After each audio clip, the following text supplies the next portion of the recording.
గుర్రాలు ఉంటాయి.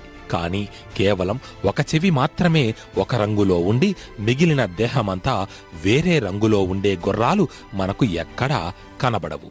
అందులోనూ అటువంటి 1000 గుర్రాలను తీసుకురావడం అనేది దాదాపు అసాధ్యమే.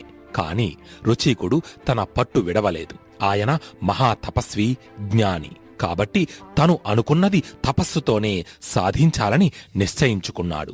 వెంటనే గంగానదీ తీరానికి వెళ్లి వరుణదేవుడి కోసం ఘోర తపస్సు చేయడం మొదలుపెట్టాడు. అలా ఎన్నో సంవత్సరాల పాటు తపస్సు చేయగా వరుణుడు కరుణించాడు. గంగానదిలో నుంచి ఒక చెవి నల్లగా, మిగిలిన శరీరమంతా తెల్లగా ఉండే 1000 గుర్రాలు పుట్టుకొచ్చాయి.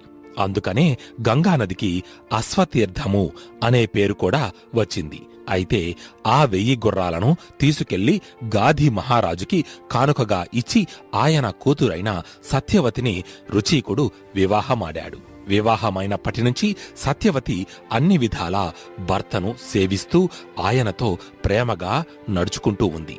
ఆమె యొక్క అనకువ సంస్కారాలను చూసి రుచీకుడు ఎంతగానో సంతృప్తి చెందాడు.